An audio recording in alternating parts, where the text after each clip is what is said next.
You don't need a luxury kitchen to prepare gourmet meals. My name is Dennis. I live in a mobile home in a trailer park, and this is my kitchen. I am going to have some fun today.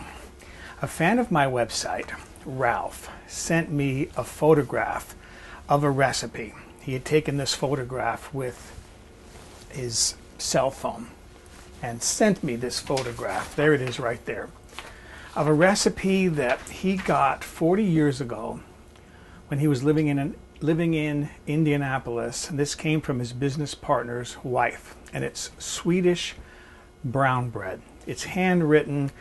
I had some questions. I had to sit down, do some detective work on it. For example, one of the ingredients was 3/4 sugar.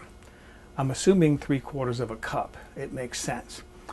I wasn't sure about the flour because it didn't give a weight, but it did say it was sifted, and typically flour that is sifted weighs 4.5 ounces per cup. I'll give you the metrics when I get to actually talking about using the ingredients. But when I calculated the ratio of liquid to dry, I knew I needed 45 ounces of the various flours that are used. And it turns out that if you figure 5 ounces per cup, which is normal in recipes where they don't tell you whether it's sifted or scooped, they don't give you an actual weight measurement. Typically 5 ounces is enough. That's what they average out. That gives me exactly 45 ounces. Something else I changed about this is it required 4 tablespoons of lard. I didn't want to use lard in it, so I'm going to use 4 tablespoons of clarified butter. I think that'll be nicer. But you could use shortening. Really trendy today, popular are those jars of coconut oil. You could use that instead. I'm going to go with clarified butter. So let's start cooking Swedish brown bread. The first thing I need to do here is warm my milk. I'm going to bring this up to 105 to 115 degrees Fahrenheit. That's 41 to 46 degrees Celsius. I don't think I mentioned how much milk I have here.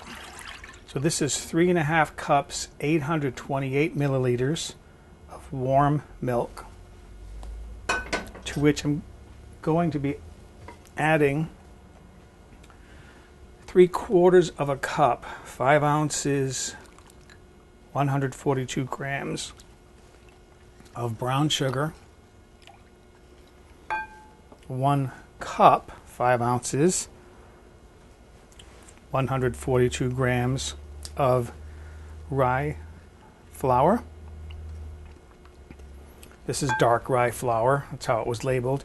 And then 1 cup, 5 ounces, 142 grams of whole wheat flour. Now, I want to add my yeast. This is 4.5 teaspoons of dry yeast, 1.5 to 2 teaspoons of salt. The original recipe called for a tablespoon of salt. That seemed like a lot, so I cut it back a little bit. Use a tablespoon if you like your bread on the salty side. This is 3/4 of a cup, 177 milliliters of molasses. And I believe this is golden molasses, not the dark molasses. Classic, traditional, whatever, molasses. I've had really dark molasses, and it is dark and hardly has any sweetness to it at all. And then finally, this is my clarified butter. 4 tablespoons of clarified butter. That's coming out in one lump, but when I transfer this to a stand mixer and work in my all-purpose flour, that lump will break up as I need it. I transferred that sponge mixture now to my bowl of my stand mixer. I have to work all this flour in. I've got a dough hook in there, and I'm hoping I can do this without making too much of a mess because I got a lot of flour to work in and I don't have a large bowl in my stand mixer. I'm going to start off with about half of this, get this blended in, and then that should be enough. And then I'll work in the rest of this a little at a time until I have it all incorporated. So I'm going to set this at number 2 and start blending. So I have been incorporating my flour here. All my flour is in there. This is a little bit sticky, which is it's supposed to be. So the next thing I'm going to do is knead this now for 10 minutes. So return this to number 2 and then 10 minutes for kneading. So there is my dough. It seemed a little too sticky when it was kneading, so I added it at most a quarter of a cup. I would say just over an ounce, maybe 35 grams of extra flour. I'm going to change the recipe to 7 1/4 cups. 36 ounces, just over a kilogram of total flour. And let's see what this looks like. Move this aside.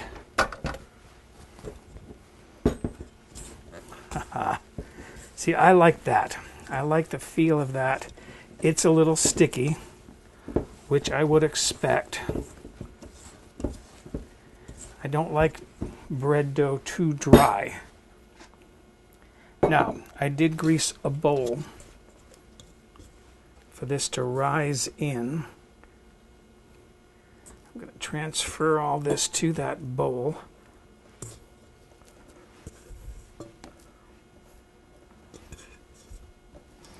Good. I'm going to pat this down in there, and then I'm going to grease the top of this with a little more butter.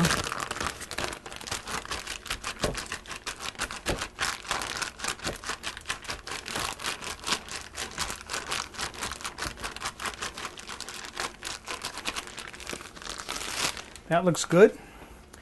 And now I'm going to cover this and let this rise in a warm place. This should double in bulk, which should bring it up quite a bit over the top of this bowl. So there is my dough. You can see it's risen up well above that rim. So that's got to be doubled in bulk. That took almost 2 hours, but 1 hour and 50 minutes. Nice soft dough. It's so well buttered it's not sticky now. And then I'm going to divide this in half.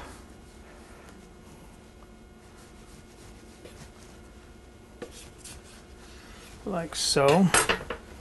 I'll set one of these aside. And then, again, I'm going to flatten this out and then start pulling it together.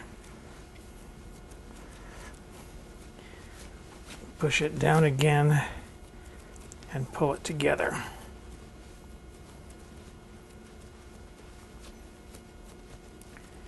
And what that should do is it should give me a nice smooth top, which is what I want. And then I'm going to lay that down in my bread pan. See, when that doubles in bulk, again, that should give me a nice rise to the top. So I have my other loaf to prepare, and then I'm going to let these rise again.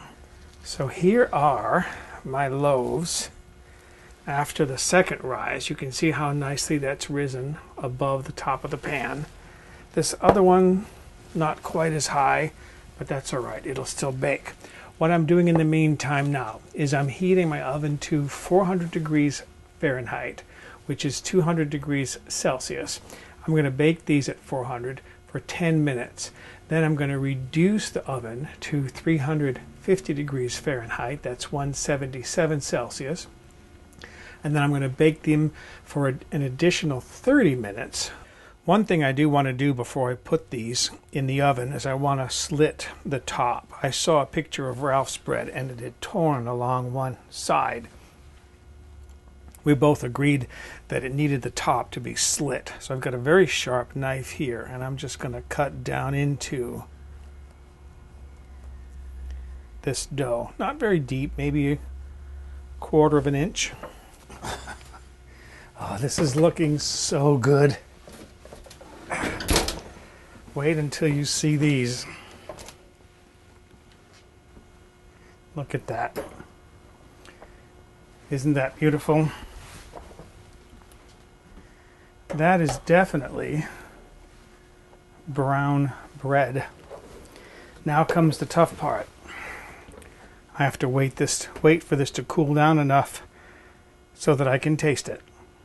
Okay, my bread has cooled down enough.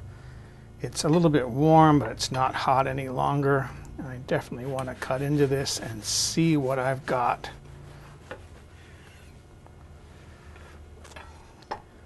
Look at that.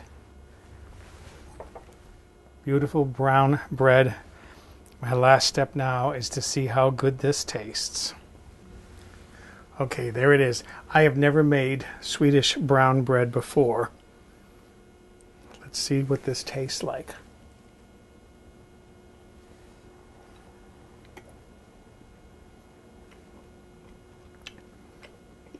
Very good.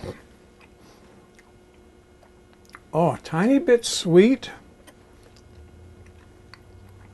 Soft texture, like cake.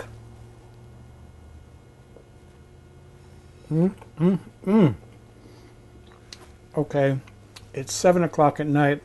Excuse me. I'm going to go enjoy my evening snack. For a printable PDF copy of this recipe with step-by-step photographs, visit the White Trash Cooking website and look on the home page or in the recipe archive.